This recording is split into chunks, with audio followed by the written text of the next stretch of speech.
Hello and welcome to an outdoor special episode of the ZigAnalysis featuring the Tata Harrier 2023 and the Tata Safari 2023 and of course the usual suspects, Arun and I. And a butterfly.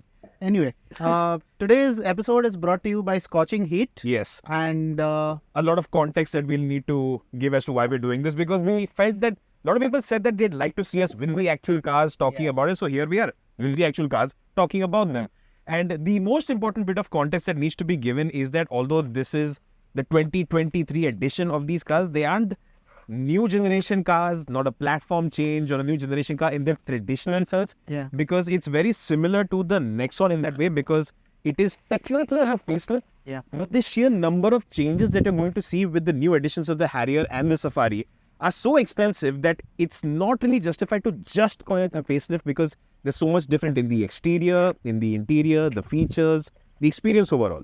right, when we'd done the ZigAnalysis for the Nexon EV, we used this term called half generation update. Yeah. Right. And I think that sits quite well even in the context of the Harrier and the Safari, just because there's so much that's different. True. Now, the one thing that they've borrowed from the Nexon are the personas. Yeah. And Formerly known as variants.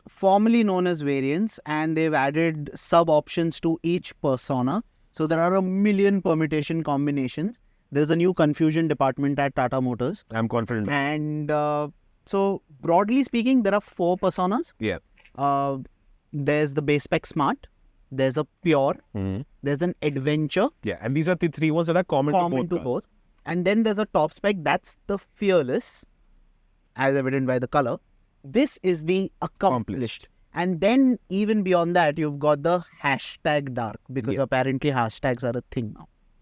Yeah, and the dark edition most likely is going to be the most popular version for both the Harrier and the Safari, as we saw when we'd gone to their factory. The number of dark edition cars we saw, the demand is plain and apparent for it. But I think the most important bit, the most apparent bit, if not the most important, that comes across as a change with these 2 cars is, of course, the design itself. Right. Because what they've started off with is, I don't know if you'll agree with me on this, but we saw that the H5X became the Harrier. That was a concept car.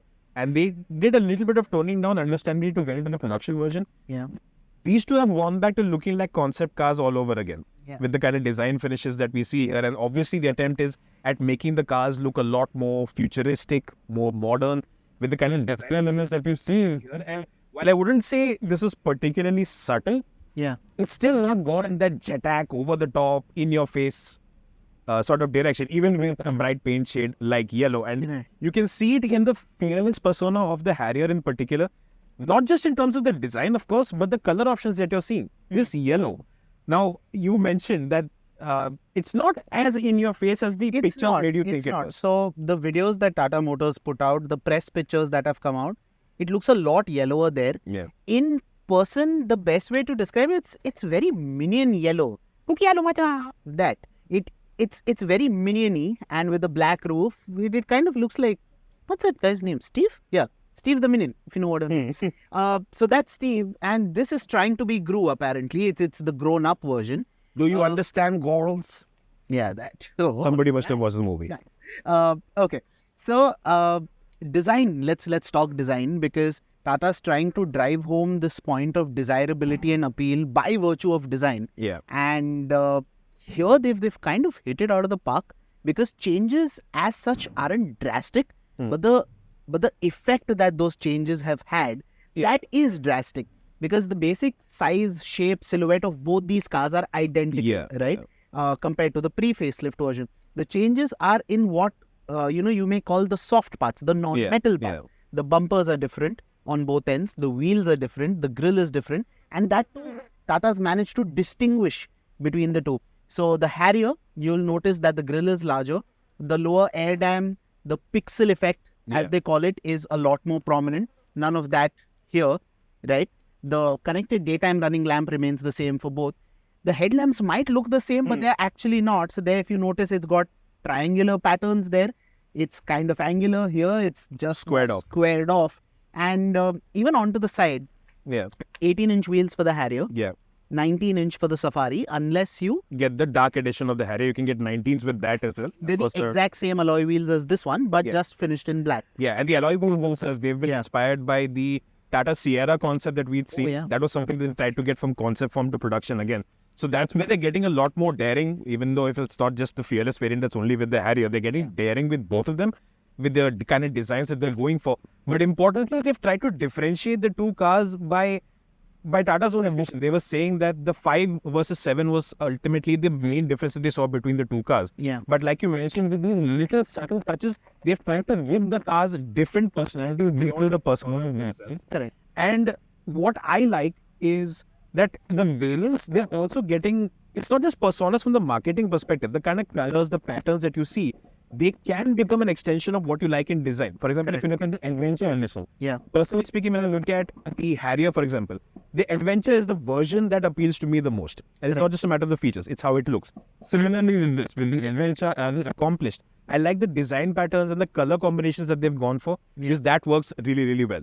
For me, I think it has to be the dark, because I think there's no single car out there in this price point that is as Instagrammable as the dark. And you're talking about changes on the exterior. I think they're a little more apparent for the Harrier, especially if you view it from the rear. So what they've done with the tail lamps on the Harrier is a little more dramatic compared to what the Safari is. The Safari has essentially the same width, the same shape, but the lighting element is different. Of course, both get goodbye and welcome animations. On the Harrier, there's a small kink in the tail lamp now. There's a Z-type lighting effect. And there's a lot more gloss black on the Harrier. This has got silver for the skid plates and stuff. Overall, in terms of design, I think Tata's done just enough to make it look more 2023. Definitely. And make it look a lot more in your face, right? But the quantum of changes, right? It's a whole lot more apparent the moment you step inside. Now, on the matter of the interior, the first thing that needs to be specified, although it should be obvious already since we've mentioned there's not any platform or, basic DNA change with the car itself, is the space and practicality quotient. It is 100% identical to what it was before, for better or for worse. And if we talk about the better aspect, obviously because these are large cars, what I enjoy is that they are the automotive equivalent of an ego massage. This is the segment where you start feeling कि भाई अगर मैं बड़ा आदमी हूँ मेरे पास बड़ी गाड़ी है. And you feel that on the inside, because even if you go for the dark interior which you get in the Fearless or the Dark Edition, it never feels restricted or constricted on the inside. So you have adequate space for 6-footers. Adults can sit in each seat row of the Tata Safari, especially if you have those captain seats in the middle, if you opt in for that. Super duper comfortable. In the Harrier, there's one sort of additional benefit if you don't really anticipate using the third row as much, which is the backrest, which is larger. So someone like me, I feel like my frame is supported better in the back seat of the Harrier, at least compared to the captain seat version of the Safari. But yeah, very adult friendly. The only sort of trade-off being specifically with the Safari, if you have all 3 seat row occupied, there's not much left by way of boot space in that situation. Although fortunately, you can fold in the third row seats, the backrest down, and get a nice and flat, slightly tilted boot floor, but very accommodating for luggage. And in the Harrier, of course, there's more than enough space for your airport runs, for your weekend runs. So it's very comfortable, very spacious and airy. But what complements that more is how Tata's changed the game when it comes to the interior color palettes and designs that they've used specifically with the personas. Right. So based on the persona you choose, Tata has pre-spec'd the interior, not in just features, but also the color palette. Right. So the Smart and the Pure have muted shades, right, to drive away that simplistic point of view home. The Fearless obviously has yellow and whatever color coordinated accents it'll have with the exterior colors. The Accomplished here has nice wooden-ish looking inserts with pinstripe detailing. It's a bit Audi, a bit Range Rover, but it's my favorite. And a bit Mercedes also. I mean, basically luxury. It kind of does its job well, right? So at first glance you will say, hey, this does look premium, but the quality of that accent piece itself is could have been better. Could have been better, specifically with the Fearless. Yeah, in the Harrier, I think that matte finish just feels a little awkward. But again, we're nitpicking. Yeah, so the personas actually do their job. They do lend a personality even to the interior of the cabin, and that is definitely a big plus, right? So you do feel like it's a car that's built around what you want, and it's not just a variant that's spec'd or that is just missing features for the heck of it. And another thing that I want to drive home is that if you are looking at, say, a top spec Seltos, Creta, Kushaq, Taigun, you might say, hey, these cars kind of look small. Like you said, I want a badi gadi. I'll trade a few features because the increment that you get in terms of space with these two for a roughly similar price point is going to be worth it at the end of the day. Now, what I wanted to talk about was that sense of solidity, that sense of feeling better built than before, and that little polish in terms of fit and finish that's now come in with the facelift. Most of that has been tied together by that new dashboard design, right? And on the face of it, you might think, hey, this is not particularly different, but that central section is completely new. It is. So it's that accent piece that we talked about, yellow in the Fearless Harrier and wooden with pinstripes in the body colored in the Fearless Harrier. So that piece, it runs from AC vent to AC vent. It's now slimmer. It now does not have an awkward horizontal section below the AC vents. The central AC vents themselves are wider. They are slimmer. They're more rectangular. Better airflow, I want to assume, right? And then there's that gloss black panel that starts from the co-driver AC vents and just swoop, one clean swoop right under the touchscreen and the central AC vents. That houses the control for the new dual zone climate control and stuff like that. Then there's the finisher below it. That used to be hard plastic in the Harrier and the Safari. It forms a little U under the dashboard. Now I remember when I first drove the Harrier, the manual, that central plastic piece used to foul with my knee. Did not happen in this one. I have a feeling it's been moved up and it's been, you know, that plastic section's been pushed in a little, but I want to confirm that. Yeah, they did mention that the dashboard redesign is not just a function of styling.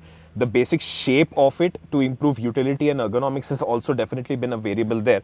Of course, for you specifically, and you are reasonably tall by Indian standards, 6 feet tall, you won't have any issues. For me personally, I didn't have an issue with the automatic, which is the Safari, but in the manual, which is the Harrier, while driving it, I still had that issue wherein my left knee was brushing up against the center console. For somebody of my height, that will come into play. Specifically, if you're looking to buy the manual, in the automatic, won't really come into being an issue of any sort because your leg is just going to be resting over there. Correct. So that is one ergonomic issue that is kind of being taken care of, but there are there's at least one that I can think of that's not been. It's the wireless charger dock. It's still positioned awkwardly under the front console. A 6.5 inch, 6.7 phone, 7-inch phone barely fits in. It's a trouble to get in and out. There are two USB ports there. One Type A, one Type C to charge your phone. But if you connect and any cable is at least this long, you're going to just have a mess of wire there. You'll have to put your phone in the cup holder, which means the cup holders become unusable. That section could have been... It's again thematically similar to what we had seen with the Nexon, wherein the idea is there, the concept is bang on. It's just that last 4 to 5% of execution, a little bit of tweaking here and there that would have made it a lot better in terms of things that you realize when you own the car, not during the test drive. But since you did mention the USB ports and all, that is a good sort of link into the kind of features that have been brought in, because the USB port itself, like we saw with the Tata Nexon EV, now you have 45 watt, you've got the charging port up front, both in the Harrier as well as the Safari. You will have Type A as well as Type C chargers in every single seat row. So there's 2 over here and 3 in the Safari. And in addition to that, now you got those few and more features that are coming in. So you did have drive modes before, the Sport, the Eco and City, that is still there. The traction modes or the off-road modes that we had, that's been switched to the dial, similar to what we had seen with the regen mode dial of the Nexon EV. So it's just a display. It's very cool, like a visual looking display that you have. For got a knurled finish, almost Jaguar-ish. And that display is also quite neat. I just wish that, you know, I would look at it more often because it's just something that's out of view all the time. You've got your Eco Sport buttons next to that. You've got the hill descent control there. You've got an electric parking brake, auto hold, all of that. Functionality wise, no real issues. But you were talking about things that you will notice in the course of ownership and not during a test drive. We've said this before with the Nexon and the Nexon EV. We'll say it again. Gloss black plastic gets scratched. Gloss black plastic will pick up a lot of dust and dirt. It will not age well. It's on the AC console, it's on the steering wheel. We'll talk about that in a bit. And mind you, if you pick up an accomplished Safari, the interior is white. Most of this is brown already because of my dirty Gentle shoes. contact, yeah. But yeah, you will have to put in that little effort to keep it clean. And if you manage to do that, that interior will feel like a very upmarket place to be. Now, the features list. What are those little optimizations that have been brought in? For me, the first thing that I like is powered driver seat with memory setting that you have now. You've got multiple memory settings for the driver seat. You also have a 4-way power adjustable option for the passenger seat now. Yeah, earlier that was only on the Safari. Now you get that with the Harrier as well. Other features are pretty much standard, right? In terms of what they were available in the old top spec version. So you still have front seat ventilation. You still have second row ventilation in the captain seat version Which of is the a Safari. very unique feature. You have the panoramic sunroof. Yeah. Right. In terms of new features, both of them now have a part tailgate now. Yeah. With a gesture control. Yeah, so there's multiple ways you can control it. The power tailgate, one is obviously the button on the tailgate itself. You've got the key fob, you've got an interior control on the center console where you have the AC panel. There's a button over there for the power tailgate. But one thing we have to nitpick about is the power tailgate button itself. Yeah. Because the tailgate is big. The inlet or the available space underneath where you typically just put your finger in and give it one tap because the entire panel is supposed to have like that electromagnetic button feel. That's not the case. It's a big plastic panel and there's one portion of it that's like a little pixel that you have to find and use the power tailgate button. See, ideally, when you first look at the tailgate, you would assume that the boot release switch is under the Tata logo. Yeah. It's not. It's on the side for some reason, but that is something that they can possibly do better. You also get to set preset levels of boot opening through the infotainment. You can also hit the button and do it have manually it as well. pause wherever you want. So that's very practical. That's all the new features that there are. One little thing. They have also previewed a lot of the things that they would be bringing with this update with the red dark editions that came towards the end of life of both the previous models. Yeah. So one of those things was the ambient lighting package that we had seen. So you have mood lighting that's lining the pipes of the panoramic sunroof itself. And you also have a little ambient lighting strip and there's little variation in that, wherein in the Harrier it's only across the lower lip of the dashboard panel. Yeah. In the Safari it extends onto the door pads as well, and you also have little pockets on the rear seats, little storage area where you also have a little bit of those lighting. The catch there is that it's not typical multicolored ambient lighting in the traditional sense. No. They're persona specific, so like you'll see purple, you'll see red, you'll see white, but it's not like you can choose any color that you want. And I feel like that was one opportunity that they could have made a better use of this particular feature, although it's good what they have given. Yeah, like the full spectrum of 64 colors. Yeah. If I could play with both of them, I think that's something that I'd want. But I see why Tata wants to tailor it to the persona. Yeah, and they are interactive also. So if you switch the drive mode, the dashboard light will switch to green, it'll just flash and then switch back to the original color. Same with sport mode, you go from that, it'll switch to red and then flash back. So these are those little improvements, little increments that they have made to enhance the experience inside both of these cars. Right. But the big takeaway is when it comes to those major feature additions. Yeah. One of those major changes, of course, being the new AC panel that we've seen. It's got dual zone climate control now. Both cars have got that. And the execution is similar to what we had seen with the Nexon, where it's got that glass panel. The blower speed control, the temperature control for the dual zone AC, that is knob based. The blower speed is something that you have a slider or you can tap that fan logo at either end. But other functions, including the quick access point for the 360-degree camera, the power tailgate, all the that sync stuff. function. Even the hazard light. Yeah. They're still touch-based controls, which can take a little bit of getting used to, but functionally it's not like a big hill to climb. It can get used to it. Correct. Those were the small additions. Now let's talk about what's gone from the Achilles heel of the Harrier and the Safari To the Crown Prince. Oh, damn, wordplay. So with the Harrier and the Safari, the top-end versions get 12.3-inch infotainments. Yeah. Something we've experienced in the Nexon EV LR, empowered plus. But the lower variants will get the 10.25-inch screen, which we've experienced in the Nexon Fearless plus sunroof option. Yeah. So again, these screens on both these cars, we haven't faced any glitches today. Yeah. The screen has screened as it should. Response times great, graphics great as we've seen. Very easy to use UI, very easy to get used to. Yeah. All the menus are exactly where you want them to. Everything does what it's supposed to do. Great. Wireless Android Auto, wireless Apple CarPlay is there. The second screen that you have is again the 10.25-inch digital instrument cluster. This one's running a 10.25-inch screen, again the same as the Nexon. Again tailored to the personas. Yeah. What I like about the instrument cluster, because I was fiddling around with the Safari's instrument cluster, you have different views.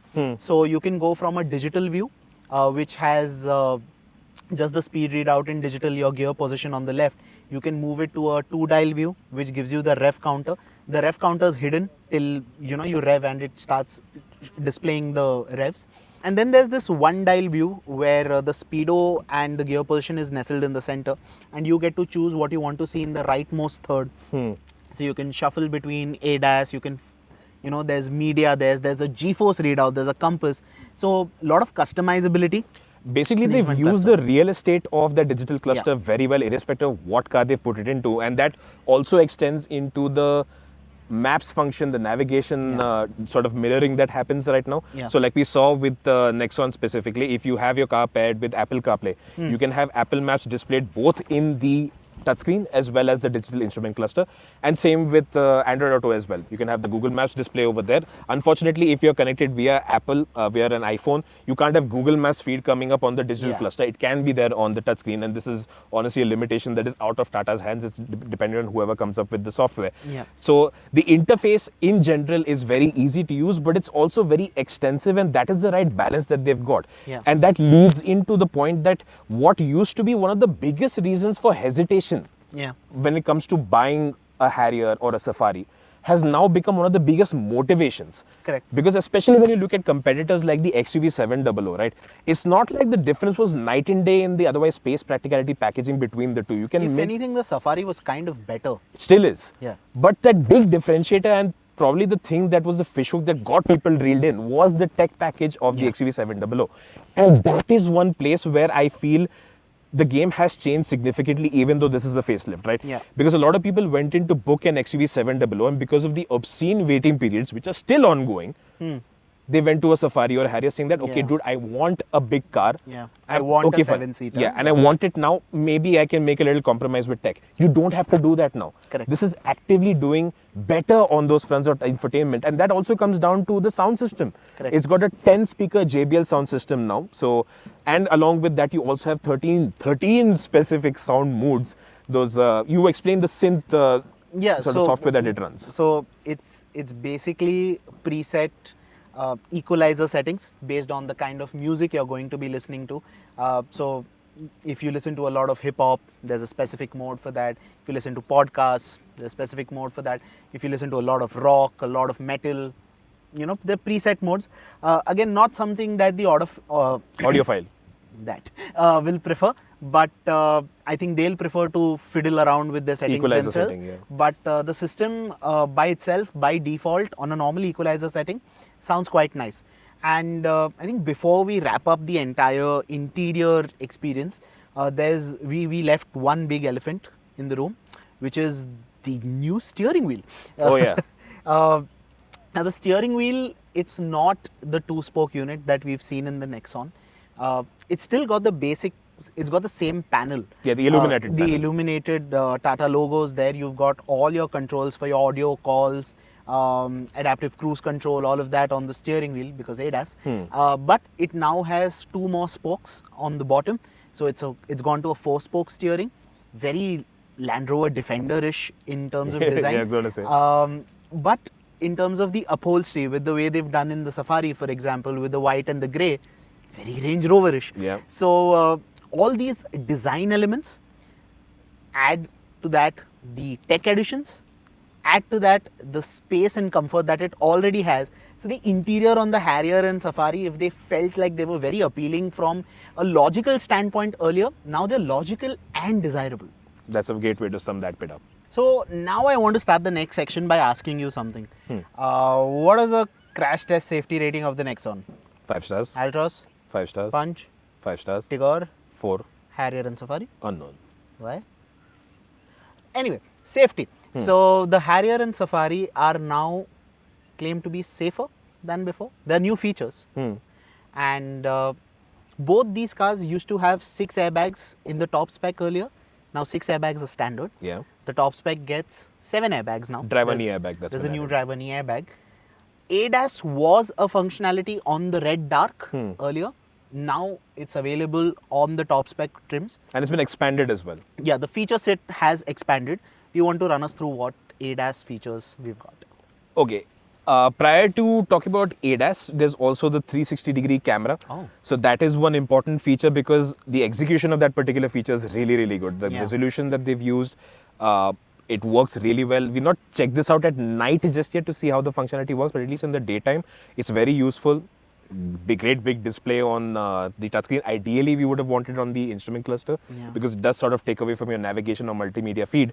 But yeah, definitely great execution, very useful. You do have front as well as rear parking sensors, Yeah. so that also comes into to play. With safety, I think the one important thing here is that there are certain changes that you're not going to be seeing on the brochure, and this is identical to what we had seen with the Nexon. Yeah. Wherein Tata has confirmed to us that there have been certain structural enhancements made, specifically keeping certain crash tests in mind. Yeah. One of them, of course, being the side pole impact, so there are reinforcements on that front Yeah. to give it better structural integrity on that front. And they've also optimized the front end for a full front crash test Yeah. impact. So it's not just frontal offset, Yeah. it's not one set, it's symmetrical. So both sides of the front will perform similarly when it comes to a crash test. And that is something that is also going to contribute to the price of the car somewhere down the line. This is something you need to keep in mind before we go further into the video. Now ADAS, this is something that was introduced, like you mentioned, with the Safari, with the Red Dark Edition. Now what they've done is they've expanded the suite. So for example, now you have adaptive cruise control that has been brought in specifically with the automatic variants only. Yeah, the manuals don't have. The manuals don't get that. But you do have other features as well. So you have rear collision alert. This Yeah. is something we have experienced. So that time when we were at the Balewadi signal, Yeah. that junction, when I was parked at the signal and you guys were coming behind me, I think the pace of your car may have been slightly high because it suddenly gave me a warning and flashed the hazard lights. Correct. I was like, okay, fine, but okay, what do I do in this? I'm here. Brace for impact. Maybe that is what it's about. So you do have rear crash alert. You also have blind view monitoring. Yeah. That's going to be coming very handy while driving. And Yeah. thankfully, they have also corrected the wing mirror issue with the previous update itself. So it's very useful, makes it driving or living with such a big car a lot easier. And that also extends to the cross traffic alert on the side. When you Yeah. open the door, it's going to give you both a visual as well as an oral indication that, hey, there's a car coming or a bike coming. Don't open the door. So that is something that's going to be useful. You also have frontal collision warning as well as avoidance. Yeah. Now, this function sort of expands. The warning system is something that can be adapted. So you can set it up for warnings that will be either very delayed, medium setting, or very high sensitivity. Yeah. The AEB, the auto emergency braking system itself, it's standard. That is last resort. That's what Tata said. Yes, and that's the important bit here, right? Because every time we talk about ADAS among people who have experienced it, lot of people have complaints that this system just isn't India friendly enough. Yeah. The drivers of the people who come and give us, the brands who come and give us the car say, They sir, हम switch लोग ये them बंद on." करके रख देते Yeah. हैं. But in this case, we have left it on and the system worked brilliantly. I have deliberately gone out of my comfort zone to go closer than should be acceptable to certain cars in front of me. Our own cars. Our own cars, yeah. That's something we must clarify. But the system was very cognizant of when it needs to intervene. It never actually got to that point because I panicked before the system would. But the frontal warning also, it's not like super jarring or annoying. One thing that can get a little bit annoying is not one of the AEB or frontal collision avoidance system, it's the traffic sign recognition. Because that system itself is going to recognize several traffic signs, speed limits, for example. The problem is anyone who has spent any time driving in India for a radius of more than 25 square kilometers will know that speed limits have no rationale for the most part. So you will see a road that looks like you can do 80 having a speed limit of 35, a road that should be doing 35 getting a speed limit of 80, and a speed limit going from 35 to 50 to 80 to 20 in a span of like 150, 200 meters. If that system keeps on recognizing and warning you That's about going to it, be very annoying. it gets very annoying. We experienced it on this brief 15-kilometer drive that we took to get to our shoot location today. So thankfully, you do have the option of just leaving it as a display warning. So it will give you the display saying that this is the speed limit. Hey, dude, take a look. Otherwise, if you want it to be hypersensitive and just be aware, so you don't have to visit the e-challan website too often, you can have it for speed alerts as well, and it will give you a more apparent warning as well to the speakers. Also new to the ADAS suite is adaptive cruise, right? So basic, you get to set the distance, you get to set the speed. It also has something called overtaking assist. Yeah. So if the car in front of you is doing 40, right, you set your cruise at 100, you simply indicate, you turn, right, the car gives you that little acceleration spot that you need to make that overtake. There's a button on the steering wheel that currently if you press, it says upcoming features, contact dealership or whatever. That's because there are two features that are missing from the ADAS suite currently. Right now. That is lane centering assist. That is something that will keep you in the center of the lane. And lane keep assist. Currently, there is a lane departure warning. If you leave a lane without indicating, it will warn you.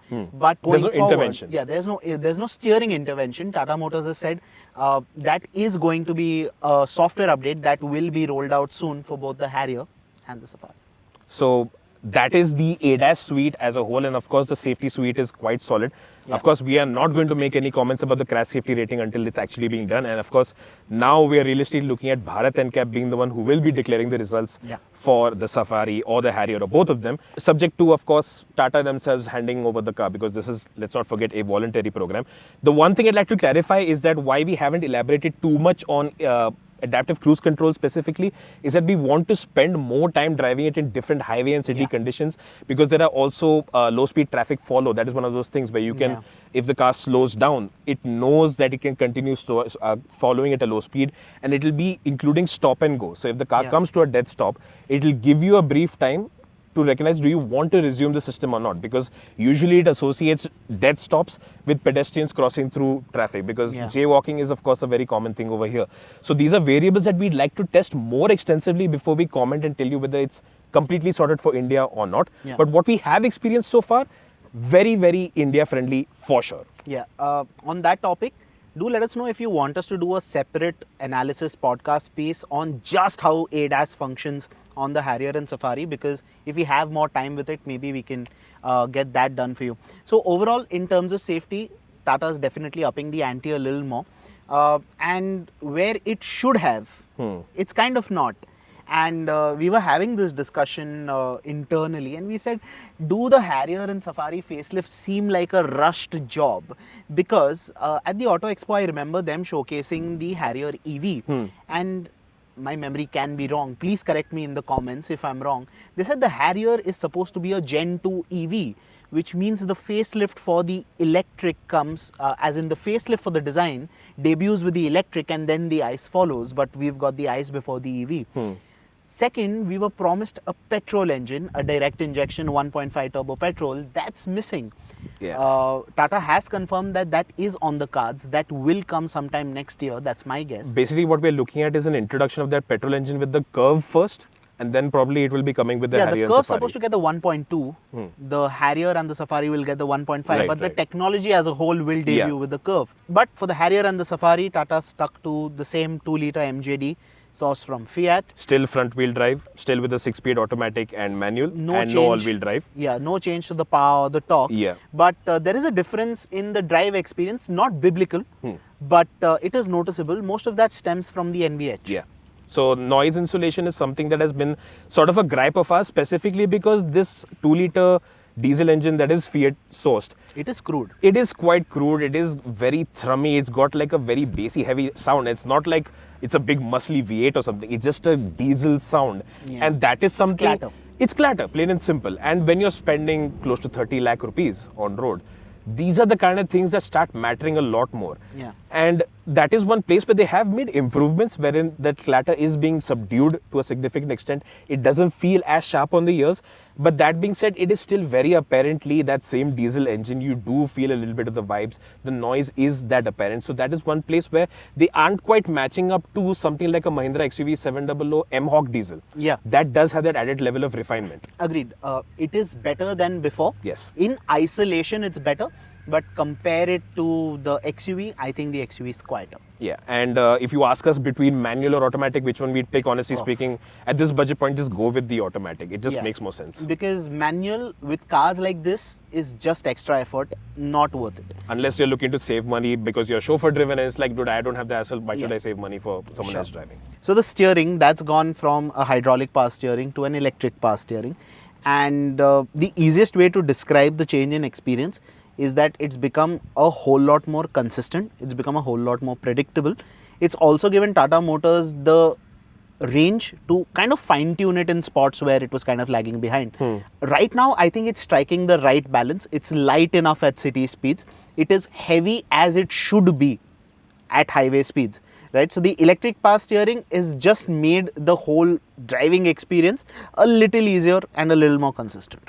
And a little more versatility or control is something that you're going to be getting with the automatic transmissions, because now you do have paddle shifters that have been included with this, and they function as they should. It's not a super sporty unit typically, so if you want a little bit of added manual control, that does come into play. One interesting thing is that if you downshift or use the paddle shifters at all, it goes into sport mode. And if you switch to drive, it goes to economy mode by default. This is something that we had noticed. So that is a bit of an oddity. And one more thing is that, like we had noticed with the Nexon itself, typically when you use paddle shifters, if you downshift once and you want to switch back to your typical drive automated mode, you press the paddle shifter. There's a long press and it goes to that mode. Yeah, you hold the up shift and it goes back to drive. Yeah, this functionality still hasn't come in.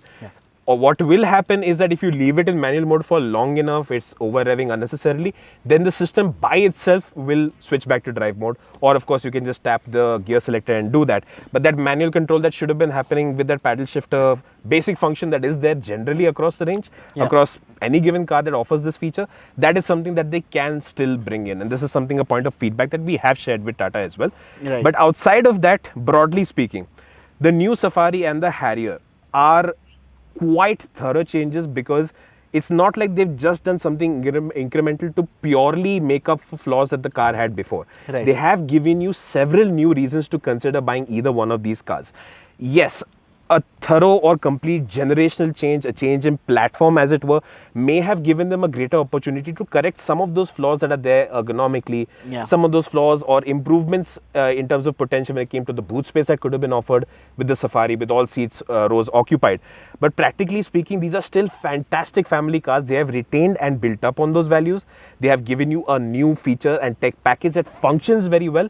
The only thing that has to be ensured now is that they behave well, niggle free, and are reliable in the comment section, because this is something that we discuss among ourselves, but I'm not going to leave it to just this, right? Our comment section cannot just be filled in with, oh, Tata's doing amazing work, they are the best brand, Indian brand, or I've bought a Tata and I'm regretting it. This cannot be the polar opposite. There has to be consistency. There has to be consistency. There has to be belief that these cars can be reliable. We can speak about these products in the same vein as something like a Suzuki or a Toyota. And that is definitely something that if they build it to us, these cars are simply fantastic. The other bit that I want to add to that is, and obviously this is something that Tata has worked upon and I hope they continue to work upon, is after sales. Again, something that the comment section's always buzzing about, battling, saying, hey, my experience has been either great or somewhere so a middle ground maybe for everyone involved, I think, is going to be great. Finally, for these two to work and for really work, Tata needs to be not greedy in terms of pricing, and it's very important to set context here, because the XUV. The XUV, based on the updates that these cars are getting with the redone structure, with the added ADAS features, with the new touchscreen, dual zone climate control, bigger wheels, I'm expecting prices to go up by up to 1 lakh, right?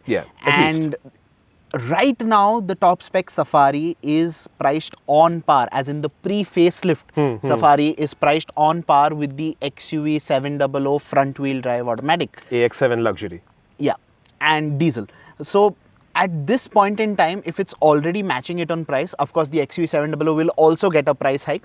But if Tata manages to price them well, right, you can't really fault these two for what they bring to the table, right? Of course, there's no petrol, there's no all-wheel drive, both of which Mahindra is offering with the XV700. But as a package, if you wanted something that's large on the outside, large on the inside, has features and now feels upmarket and worthy, a little more worthy of its price, Harrier and Safari, definitely worth your time. So that is the long and really long of the Tata Safari and Harrier. I'm assuming this video is going to be at least half an hour long, but And we're going to be 3 shades darker.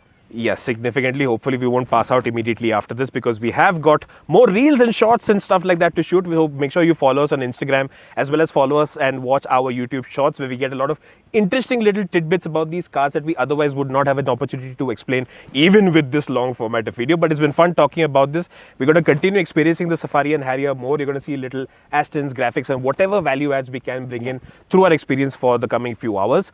But yeah, make sure that you like this video. Dislike it if you didn't like it. Share it with people to let them know how great or horrible this video was. And of course, do not forget to hit subscribe. We'll see you in the next one. Thank you so much for watching. Bye-bye.